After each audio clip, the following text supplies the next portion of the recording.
Noile electrocasnice au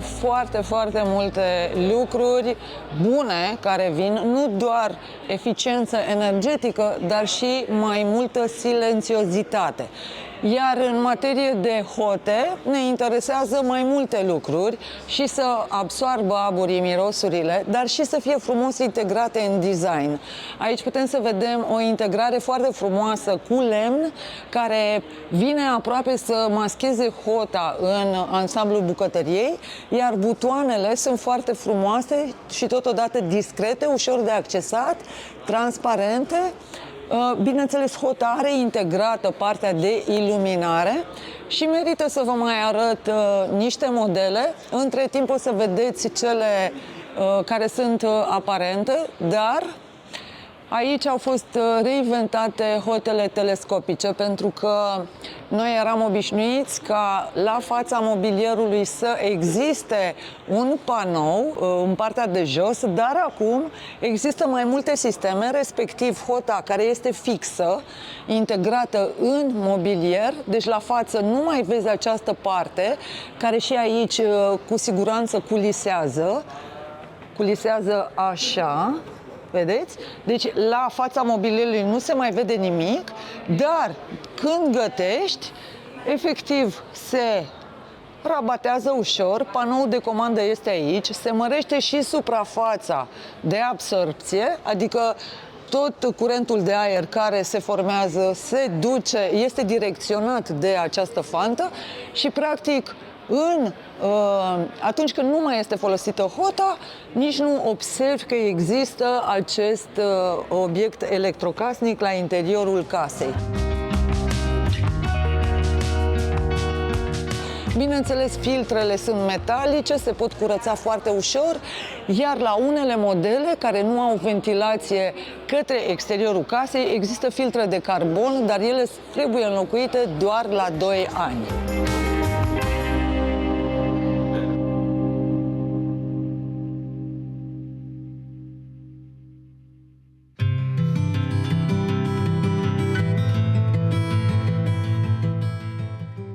Spațiile în mediul urban devin din ce în ce mai restrânse, ca atare vom avea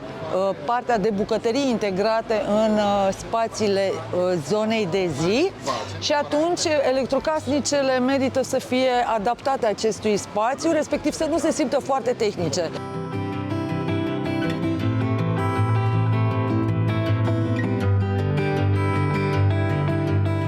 La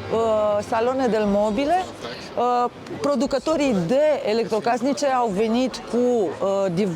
propuneri noi, cum ar fi și aceste hote, care ele pot fi programate să fie inteligente în relație cu plita, dar ale cărei fețe pot fi personalizate și putem să vedem partea asta de personalizare odată aici, acolo, dar și pe acest panou, unde există mai multe texturi, mai multe modele, astfel încât hota să fie integrată în partea de mobilare. Există și o funcție mai deosebită în privința a ceea ce cunoaștem la nivelul cuptoarelor, respectiv dacă finisajele s-au schimbat, nu mai sunt cromate, și funcțiunile au fost diversificate. Mai țineți minte că la aragaz, sub partea de cuptor, exista un sertăraș folosit pentru a usca pâinea? Ei bine, de această dată, acest sertăraș a fost reinterpretat, are integrate partea de comenzi care se fac digital aici și aceste sertare sub cuptoare sau sub expresoare sunt menite să țină vesela caldă, adică ceștile calde, să ai farfuriile calde sau pur și simplu mâncarea caldă. Uite cum se vede aici, în partea aceasta. Deci nu e neapărat să se gătească, se poate găti la o temperatură sub 100 de grade, adică ceea ce se numește slow cook, slow food, dar principala menire a acestor sertare este de a oferi funcții noi, Nu m-am obișnuit încă cu ele, sunt foarte mult accesate și vedeți și partea asta de debarasare de mânere, adică totul vine în același plan, mult mai